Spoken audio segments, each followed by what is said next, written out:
Ustedes habrán leído esos versículos. Cuando Jesús comienza a buscar a sus discípulos,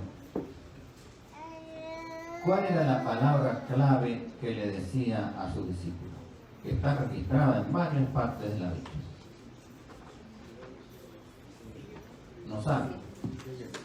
Sígueme. Sígueme. Si ustedes, por ejemplo, quieren ver un versículo, ahí Mateo 9:9, cuando llama precisamente a Mateo, él le dice, sígueme. En Mateo 19, comenzando del versículo 16 en adelante, está la historia del joven rico, y que el joven rico viene y le pregunta a Cristo, Maestro bueno, ¿qué debo hacer para ser salvo?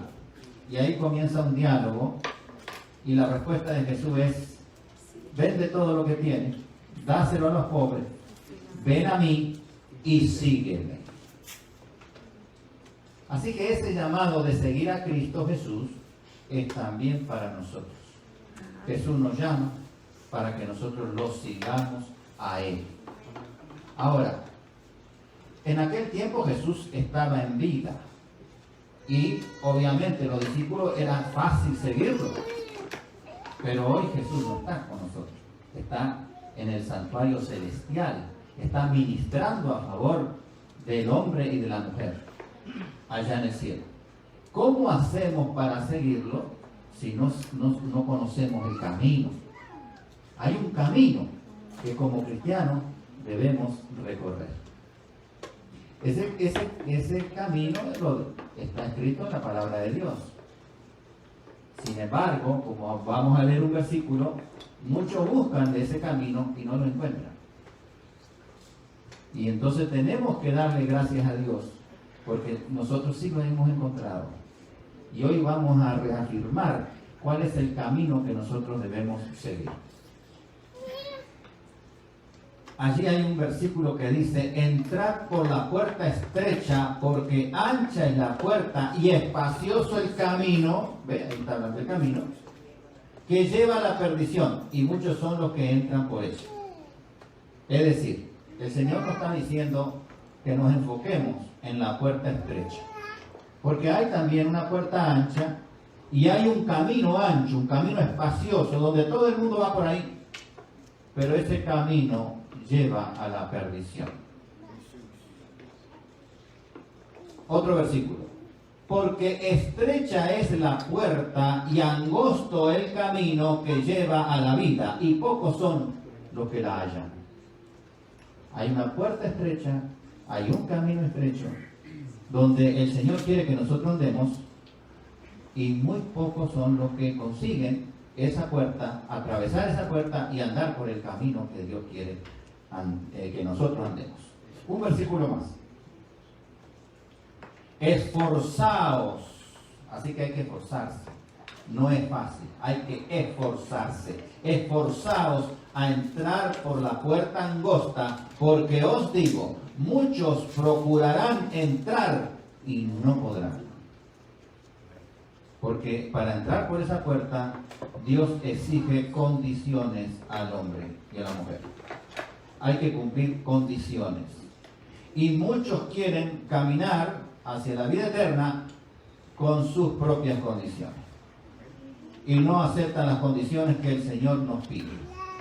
Y entonces la idea de hoy es averiguar cuáles son los caminos, cuáles son las puertas y cuáles son las condiciones que el Señor quiere que nosotros cumplamos en esta vida, en este mundo, para poder alcanzar la vida eterna en Cristo Jesús.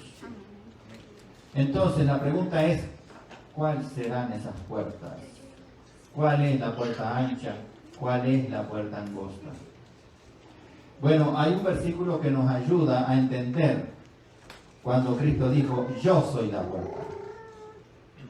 El que por mí entrare será salvo. Así que Cristo se identifica como la puerta. Si nosotros queremos hallar la puerta, tenemos que ir a Cristo, porque Cristo es la puerta. Y también Él es el camino, porque Él dice, yo soy el camino. ¿Ven? Así que tenemos que ir a Cristo. Sin embargo, vamos a ver las puertas. que hemos estado viendo. Entonces, la puerta ancha es la primera puerta y casualmente esa puerta recibe el nombre de El Camino. Esa puerta se llamaba El Camino. Y es una puerta ancha porque miren las dimensiones. Y la puerta del atrio habrá una cortina de 20 codos y la altura de 5 codos, como ya habíamos visto, y sus cortinas de lino torcido. Haciendo otra vez el cálculo matemático, un codo son 45 centímetros, o sea, ahí dice un pie con 48. 5 codos son 2,25 metros o 7 pies con 38. Y 20 codos son 9 metros. Imagínense el tamaño de esa puerta, 9 metros la puerta de ancho. Aunque está dividida en tres partes, pero las 3 partes, cada parte tiene 3 metros. Son puertas anchas y obviamente tenían que ser así porque ustedes ven ahí que va en la figura, va un hombre con un toro entrando al santuario y un animal grande tiene que tener una puerta ancha. Esa es la puerta ancha. Y cuando todo el mundo entra a la puerta ancha, se encuentra con el altar del sacrificio o el altar del holocausto o el altar de bronce. Y allí el hombre y la mujer son justificados por la fe, son redimidos. También podemos encontrar que allí se hace la transferencia del pecado, como nosotros lo hemos visto durante el desarrollo de este tema. Allí está la liberación, la persona se libera del pecado. Allí es donde la persona es redimida. Y para que eso suceda, allí Pablo en Hebreos 9:22 dice que sin derramamiento de sangre no se hace remisión del pecado. Para que el pecado se redima, había que realizarse un sacrificio. Y antes de realizar el sacrificio, se hacía la transferencia. Porque si usted tiene una carga pesada sobre usted mismo, pero esa carga pesada se la entrega a la otra persona, usted queda libre, usted siente alivio, ya no tiene la carga. Pero la carga la tiene la otra persona. Y entonces, ahora le toca a la otra persona pagar por esa carga. Usted ya no paga, porque usted entregó la carga. Y esa carga es la carga de pecado que nosotros le entregamos a Cristo, y entonces ahora Cristo carga nuestro pecado y Él paga por nuestro pecado con su muerte, que ya se realizó hace aproximadamente 2000 años. Y todo el mundo cristiano, incluso no cristiano, conoce el sacrificio de Cristo en la cruz. Ahora, que le obedezcan a Cristo y sigan a Cristo es otra cosa. Se puede conocer, como no. Los musulmanes conocen del sacrificio de Cristo.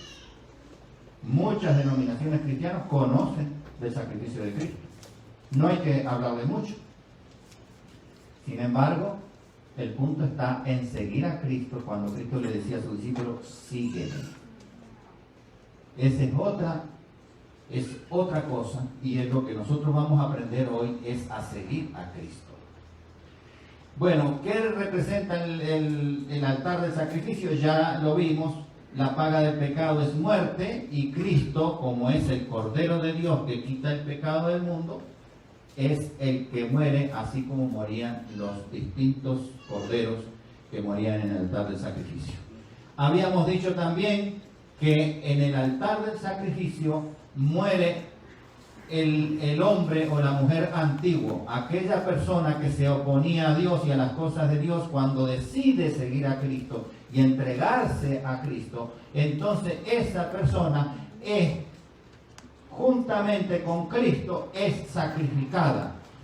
La persona antigua muere y luego, mediante un proceso, es sepultada en el agua, y eso es en la siguiente lista, se levanta a una novedad de vida.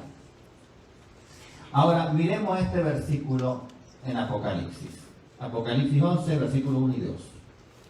Entonces me fue dada una caña semejante a una vara de medir, y se me dijo: levántate y mide el templo de Dios y el altar, y a los que adoran en él. Pero el patio, es decir, el atrio, que está fuera del templo, déjalo aparte y no lo midas, porque ha sido entregado a los gentiles, y ellos hollarán la ciudad santa 42 meses. A los gentiles fue entregado. Y no solamente 42 meses van a hollar la ciudad santa, sino todavía la siguen pisoteando. Las doctrinas de Cristo las siguen pisoteando hasta el día de hoy. ¿Qué está diciendo este versículo? Juan recibe en visión algo como una caña, y Dios le pide que mida el templo. El templo de Dios está representado por el lugar santísimo, y también el lugar santo entra en esa parte. Ahí dice que mida el altar. El altar es el altar de oro, porque estamos hablando del tabernáculo, y los que adoran en él, los que están allí adorando. No es que Juan va a medir la estatura, a ver qué altura tienen las personas, o va a medir el templo y va a ver cuánto tiene la pared de alto o de largo, o las tablas de cómo están. No, eso no le está pidiendo Dios, sino que Dios le está pidiendo el nivel espiritual que tienen las personas que adoran a Cristo. Si esas personas realmente adoran al Señor en espíritu y en verdad. Eso es la medición que el Señor le pide en misión al apóstol Juan. Pero ¿qué pasa afuera? ¿Por qué afuera no hay que medirle? Porque ahí va, como es una puerta ancha, entra todo el mundo, y allí alrededor del altar del sacrificio se inventan una cantidad de teorías que son falsas. Por ejemplo, la ley está clavada en la cruz, no hay que guardar la ley. Una falsa teoría. La otra: una vez salvo, siempre salvo. Nada más que falta que tú creas. Si tú crees, ya estás salvo ya. Y de ahí en adelante tú puedes hacer la vida que tú quieras, ya. Pero como tú crees, entonces vas a ser salvo.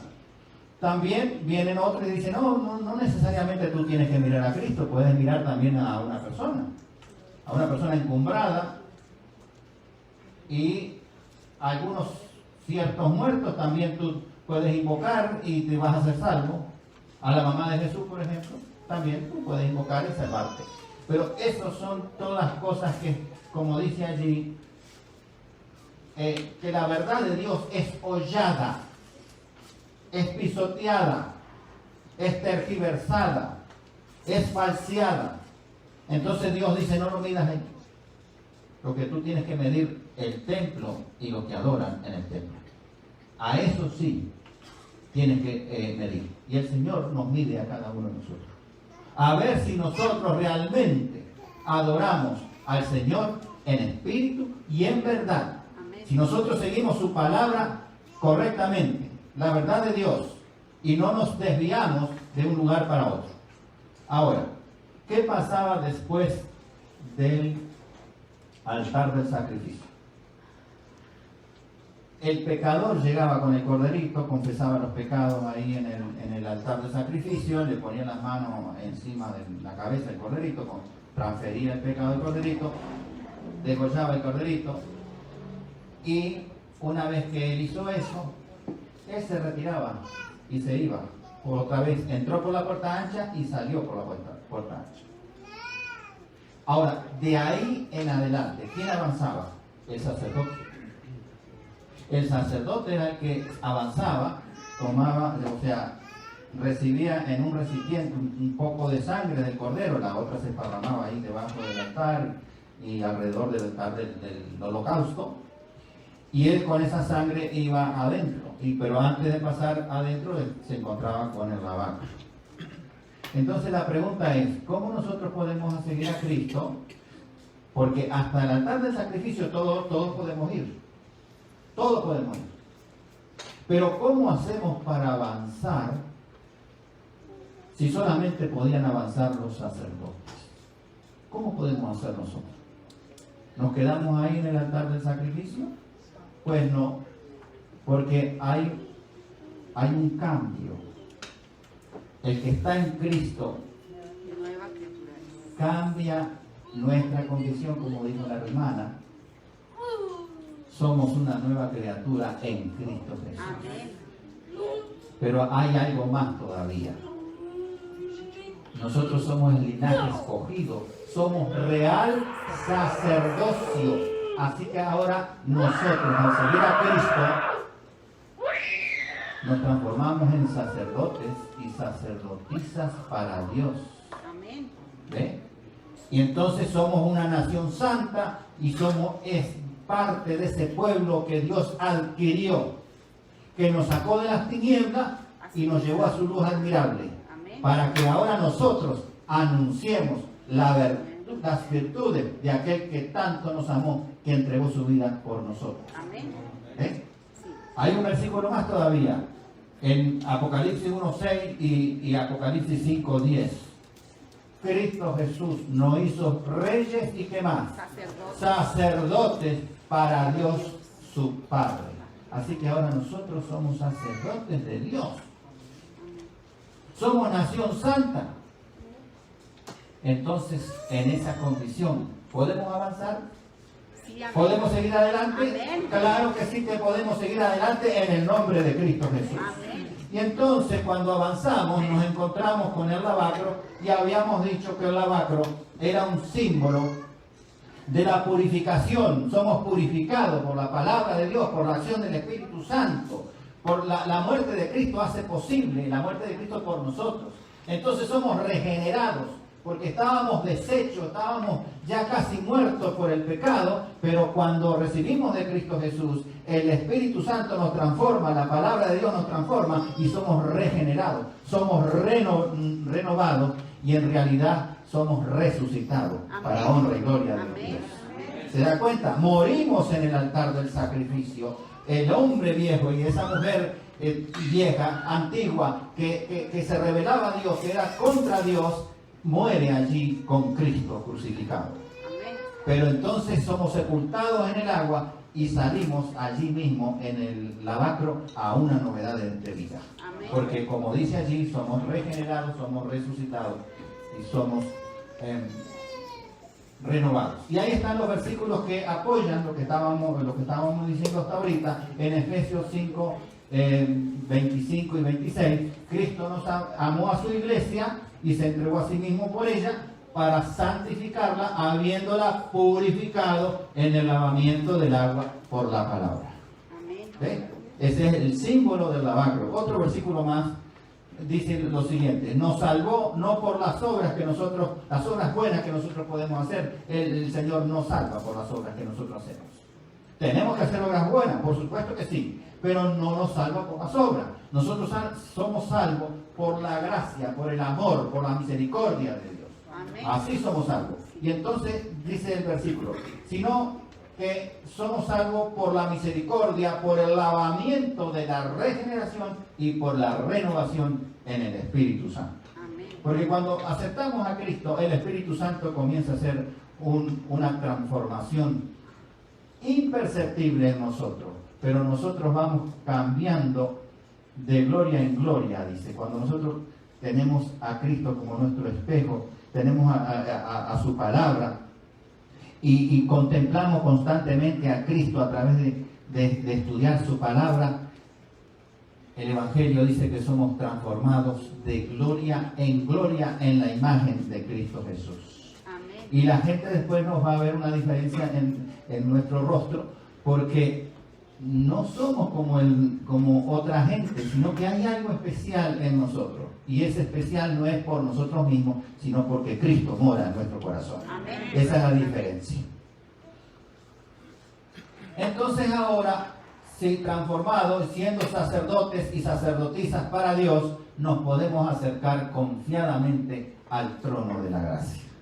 Y entonces ahora, en esas condiciones, podemos entrar a el lugar santo. Pero para entrar al lugar santo, ¿con qué nos encontramos? con la puerta estrecha. Esa es la puerta estrecha. Esa puerta, que es la segunda puerta, tiene como de longitud las tablas, el alto de las tablas es de 10 codos. 10 codos, si un codo son 45 centímetros, 10 codos son 4 metros y medio. Quiere decir que el alto de la pared del tabernáculo era de 4 metros y medio. Y de ancho, otros 4 metros y medio también, porque el lugar santísimo es un cubo perfecto. Tiene 4 metros y medio de ancho, 4 metros y medio de largo y 4 metros y medio de alto. Ese es el lugar santísimo. Por lo tanto, ahí hay 5 columnas. La distancia entre las 2 columnas extremas hay 4 metros y medio. Si hacemos una cosa rápida, a los 4 metros y medio le sacamos más o menos 15 centímetros por cada columna y hacemos la resta y dividimos entre 4, da una puerta de 90 centímetros. Es una puerta angosta, como esta puerta de salida que tenemos acá, donde más o menos podemos salir de a uno. No podemos salir 10 personas juntas, 3 personas juntas, ni 2 personas juntas. Vamos a chocar ahí en la puerta. Tenemos que salir de a uno o entrar de a uno. No como en la puerta ancha de 9 metros, que ahí podemos entrar, muchas personas pueden entrar ahí, 10 personas pueden entrar ahí. Así que esta es la puerta angosta.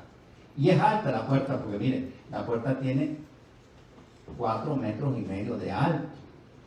Las puertas comunes de nuestra casa deben tener unos 2 metros más o menos. Pero esta tiene 4 metros y medio. ¿Por qué? Porque exige altura espiritual.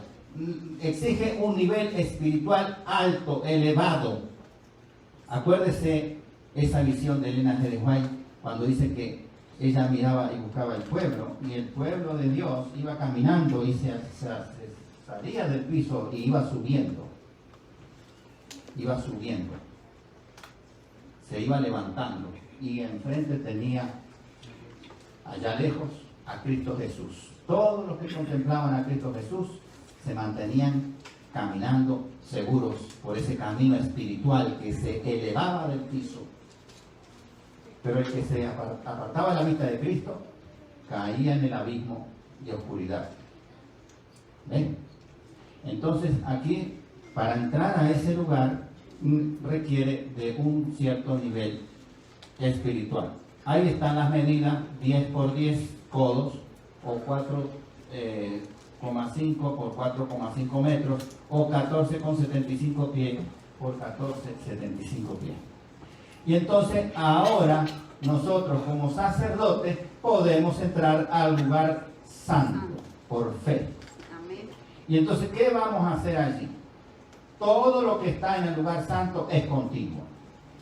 Habíamos visto que la continuidad de todo el servicio del santuario estaba dada por el sacrificio continuo. Un sacrificio en la mañana y un sacrificio en la tarde. Todos los días. El sábado se sacrificaba ¿cuántos corderos? ¿O no se sacrificaba?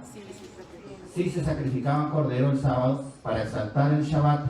Se sacrificaban 2 corderos en la mañana y 2 corderos en la tarde. O sea que el servicio era continuo. Los 7 días de la semana constantemente se estaba sacrificando.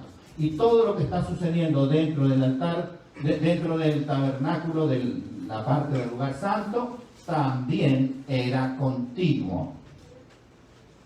Y entonces ahí tenemos el sacerdote. Ahora es usted el que está haciendo lo que está haciendo ese sacerdote. Ahora eres tú. Tú eres el que está haciendo eso. ¿Qué hacía el sacerdote allí? Bueno, Cristo dijo: yo soy la luz del mundo, el que me sigue no andará en tinieblas, sino que tendrá la luz de la vida. Y ahora ese candelero, Jesús dice: tú eres la luz del mundo, vosotros sois la luz del mundo. Ni se enciende una luz y se pone debajo de un almud, sino sobre el candelero que alumbre todo lo que están en casa. Pero ese candelero había que hacerle mantenimiento, había que echarle aceite, había que cambiarle las mechas, estar pendiente que si una mecha ya le quedaba muy poquito, había que ponerle mecha nueva, y si la mecha era nueva y se carbonizaba en la punta, había que cortarle la punta para que la mecha siguiera ardiendo y diera buena luz. Por lo tanto, nosotros ahora somos responsables de nuestra luz, y Dios quiere que tu luz ilumine bien, bastante a lo demás. Allí dice, empezando por tu casa. Empezando por tu casa. Pero tu casa es donde tú vives, pero también tu casa es la iglesia donde estamos nosotros ahora. Y nosotros aquí también tenemos que iluminar. No porque ya somos adventistas del séptimo día, no nos cruzamos de brazos y no vamos a hacer nada. No. Aquí, como dice Pablo, nosotros somos como cartas abiertas, leídas por los demás. Y tu testimonio es muy importante porque muchas personas irán siguiéndote a ti, aunque en realidad deben seguir a Cristo, pero como todos no conocen, desconocen todo, te van a preguntar a ti, te van a seguir a ti. Y si tú das un buen testimonio, entonces tú vas a ser de bendición y salvación para otras personas.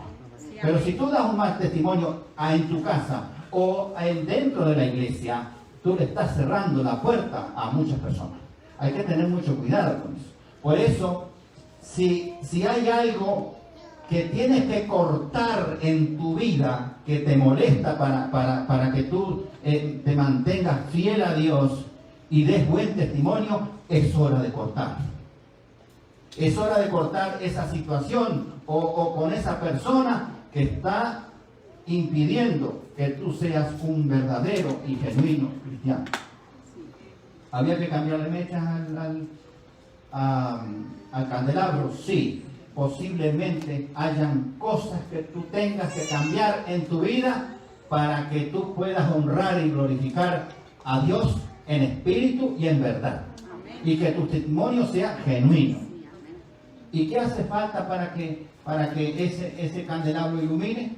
La presencia del Espíritu Santo en tu vida, que está representado en el aceite.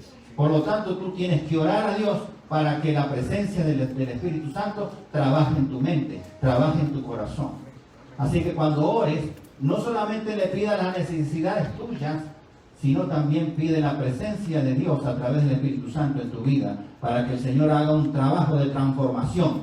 Porque el trabajo de transformación no es hoy para mañana y ya. No, es todos los días. Dure nuestra vida. El Señor va a estar constantemente haciendo una transformación en nuestro corazón. Y también habíamos visto que la lámpara, el candelabro, representa la palabra de Dios, porque lámpara es a mis pies tu palabra y lumbrera es a mi camino.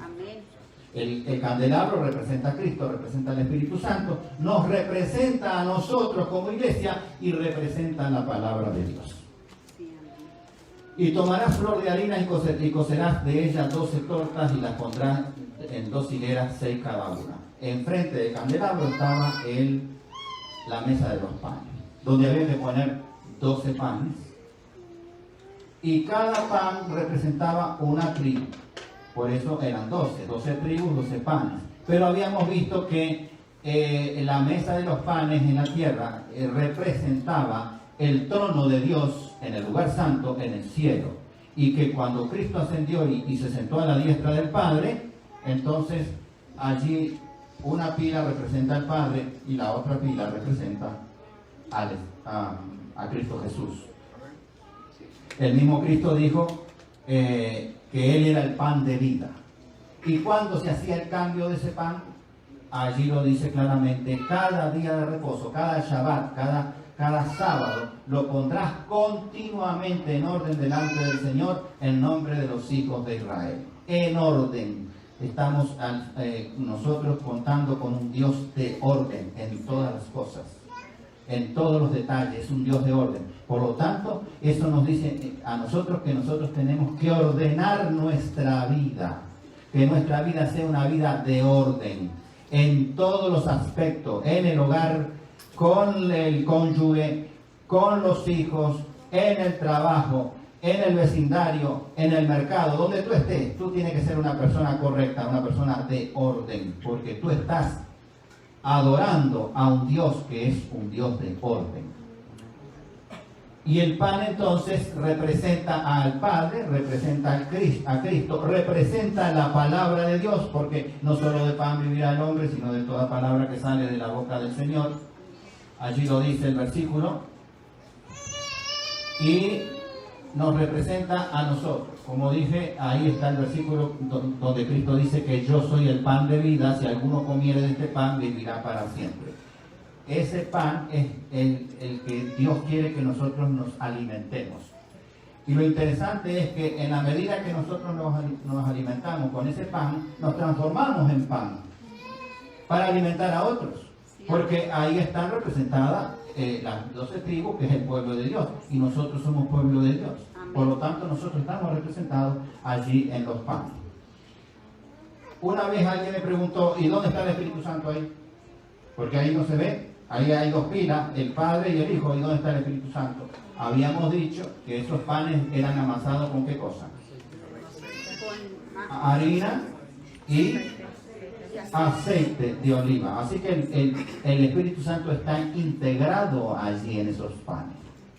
Trabaja en unísono con el Padre y el Hijo y con su pueblo, porque estamos representados nosotros ahí. Y el Espíritu Santo se manifiesta en la palabra de Dios. Y los panes representan la palabra de Dios. ¿Ves? El Espíritu Santo no está ausente, está allí también. Luego, en el lugar santo, en forma continua, estaba el servicio que se realizaba en el altar de oro, en el altar del incienso.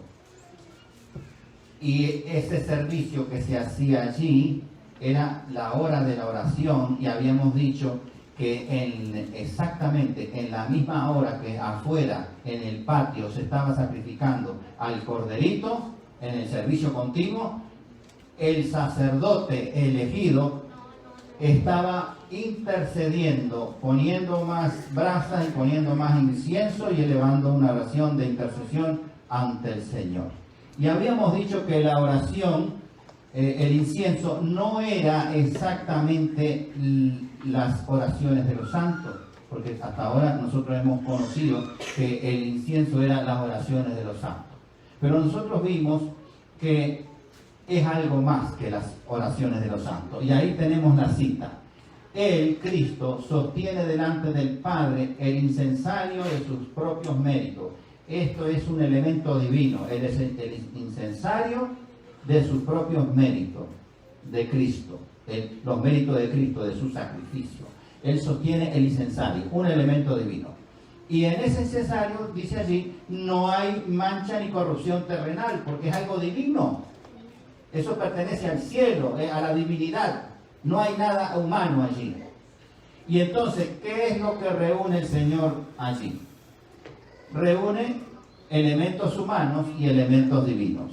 Los elementos humanos son las oraciones nuestras, las alabanzas, todos los signos que nosotros elevamos al Señor, no solo en la iglesia, sino fuera de la iglesia. Si tú vas en tu carro y estás escuchando himnos del himnario, allí están representados en las alabanzas, porque tú estás cantando una alabanza. Y si no la estás escuchando, pero te está sonando aquí en tu mente y te estás recordando de ese himno, tú estás alabando al Señor a través de las alabanzas. Pero también dentro de ese incensario están las confesiones. Cuando tú te equivocas y pides perdón a Dios y confiesas, mire, Señor, me equivoqué en esto, dije una palabra que no debía haber dicho, hice tal cosa que no debía haber hecho. Entonces, eso es parte también de el incienso. Pero ahora viene la parte, esa es la parte humana, 3 elementos de la parte humana: oraciones, alabanza y confesiones. La parte divina vimos una, que es el incensario, pero también otra parte divina es la justicia inmaculada de Cristo Jesús como otro ingrediente del incienso.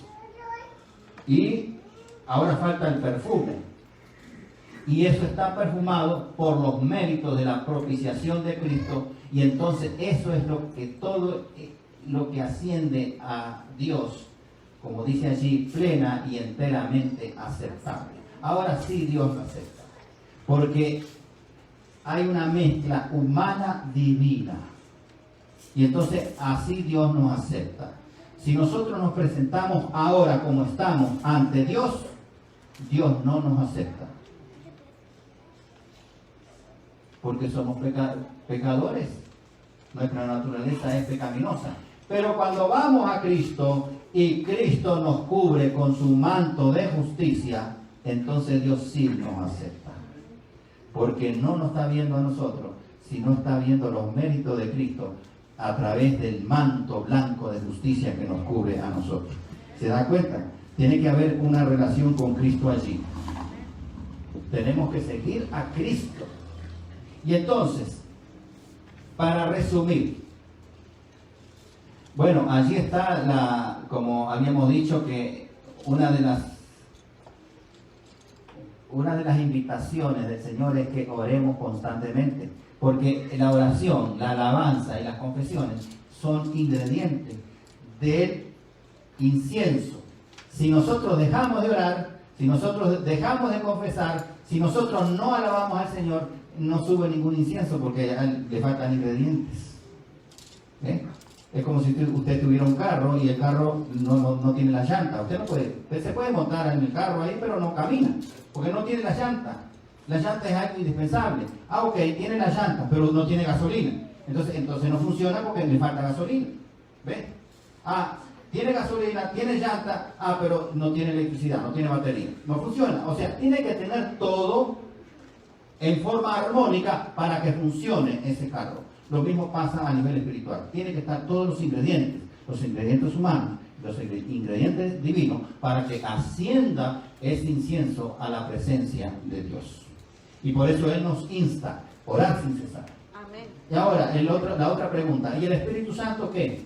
Porque ahí no hay fuego, ahí no hay aceite, y no está el Espíritu Santo allí. Pues habíamos dicho que sí está, porque en Romanos 8:28 dice que nuestra oración no se presenta tal cual nosotros la pronunciamos ante el trono de la gracia. El Espíritu Santo la traduce. El Espíritu Santo intercede con gemidos indecibles, porque nosotros no sabemos cómo dirigirnos al Señor, no sabemos cómo pedir, pero por la intervención del Espíritu Santo, esa oración llega al trono de la gracia, porque Él la tradujo. ¿Ves? Entonces el Espíritu Santo sí obra allí. ¿Y quién es el sumo sacerdote que intercede? Cristo Jesús. Allí está el Cristo Jesús. ¿Ves?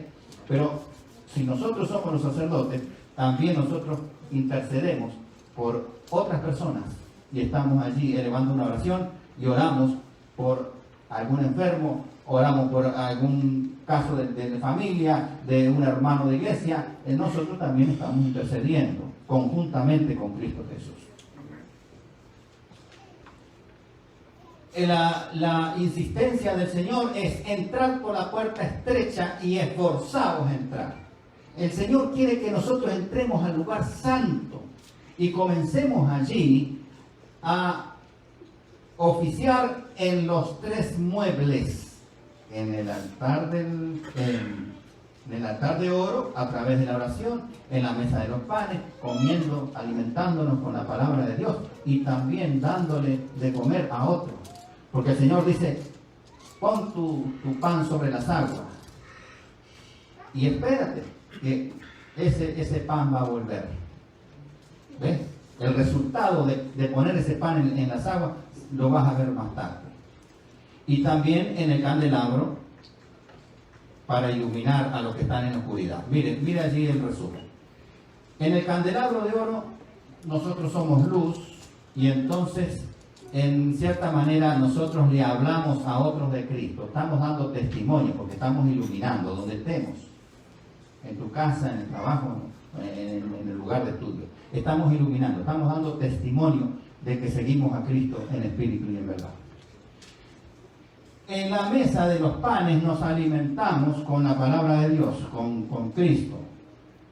Y Cristo nos habla porque si los panes representan la palabra de Dios, ahí nos estamos alimentando. Cristo nos habla a nosotros a través de su palabra.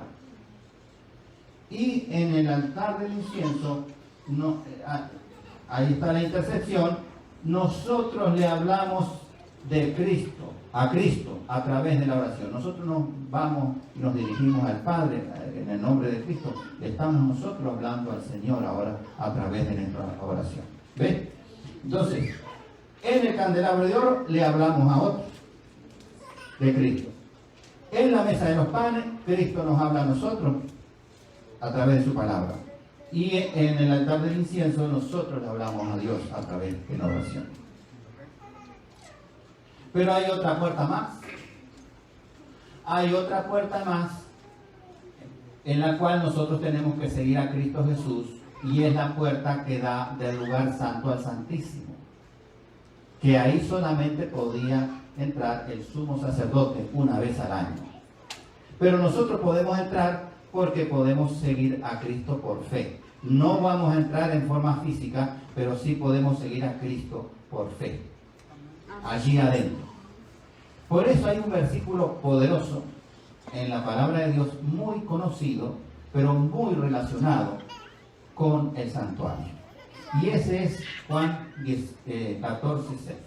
Porque él dice: yo soy el camino. Y acuérdese que el camino es el nombre que recibe la puerta del atrio.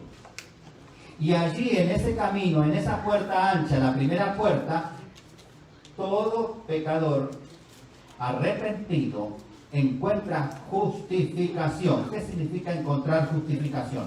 Que el Señor nos hace justo ante el Padre. No por la justicia nuestra, porque nuestra justicia, dice el profeta Isaías, que es como trapo de inmundicia, sino por la justicia que nos imputa el Señor, que nos pone el Señor, Cristo Jesús, a nosotros. Entonces ahí somos justificados atravesando la primera puerta. Él es la verdad y yo soy la verdad, dijo el Señor. ¿Dónde está la verdad? Atravesando la segunda puerta, porque en el lugar santo está la santificación del cristiano. Allí es donde el cristiano debe santificarse, en el lugar santo, porque como dijimos recién, en la mesa de los panes se alimenta de la palabra de Dios, en el candelabro ilumina lo demás, y en el altar del incienso está en continua oración con el Señor, está alabando al Señor, está confesando. Y entonces todo ese proceso es el proceso de santificación. ¿Cómo es que uno se santifica a nivel de nuestra vida y como cristiano? Con esos tres elementos poderosos: estudiando la palabra de Dios, orando al Señor y dando testimonio de cuán grandes cosas hizo el Señor en nuestras vidas. Amén. ¿Se da cuenta? Con esos tres elementos todos nosotros crecemos espiritualmente y somos el pueblo escogido de Dios, somos nación santa, somos el pueblo adquirido por Dios. ¿Ves? Entonces, por eso el Señor dice: esfuérzate por entrar por la puerta estrecha, no te quedes solamente en la puerta ancha. Y como muchos cristianos entran por la puerta ancha, ven a Cristo crucificado, inventan toda una serie de teorías falsas, y después ¿qué hacen? Pegan la media vuelta y siguen por la puerta ancha y se van al mundo. Eso no quiere el Señor de nosotros. El Señor quiere que sí, todos vamos a pasar por la puerta ancha. Llegamos allí, pero sigue adelante. Busca la puerta estrecha, porque hay muchos que buscarán esa puerta estrecha, y no la van a hallar. ¿Por qué? Porque no han tenido plena comunión con Dios, no han estudiado las Escrituras, simplemente han seguido lo que dice su líder, el pastor. Yo me he encontrado con gente así. Yo le digo: mira, el domingo no es el día santo, no es el día santo. La palabra de Dios dice que el día santo es el séptimo día. ¿Qué me ha contestado esa persona? Bueno, pero mi pastor me dijo que no, que eso estaba abolido. No, pero tú no le preguntes al pastor. Ve y pregúntale la palabra de Dios, ve a la Biblia. Y la persona no pregunta. Una vez, cuando yo estudié teología católica, estaba estudiando teología católica, una maestría, y éramos varias personas, y entre todos los que estábamos estudiando, profesionales, éramos todos, habían 2 monjas. Y yo hablo con ellas y les hablo de Apocalipsis. Un tema de Apocalipsis, no me acuerdo ahorita, que es un versículo. ¿Cuál fue la respuesta de la monja? Ah, no, dice, yo no me meto a estudiar eso. Eso se lo dejo para ellos, refiriéndose a los sacerdotes. Ellos son los que entienden eso, yo no toco eso. Entonces, ¿cómo se alimenta espiritualmente esta persona? Por lo que dicen una persona humana y no por lo que dice Dios a través de su palabra. ¿Ve? Por eso el Señor quiere, insiste, entra por la puerta estrecha, esfuérzate por entrar en la puerta estrecha. Y ahí comienza la vida nueva en Cristo Jesús. Amén. Ahí tú comienzas a crecer espiritualmente. Amén. Siguiendo al Señor, no solo dentro del lugar santo, sino también dentro del lugar santísimo. Porque entonces, pasando la segunda puerta, tú recibes la santificación en tu vida. Pero si pasas la tercera puerta, que es la que da al lugar santísimo, ¿qué vamos a encontrarnos? Con la glorificación. Porque en el lugar santísimo el Señor está realizando en estos momentos el juicio investigador, y allí está sellando a las personas que cumplen las condiciones de haberlo seguido a Él, de haber entrado por las puertas estrechas, y le pone el sello de salvación eterna. Amén. ¿Ve?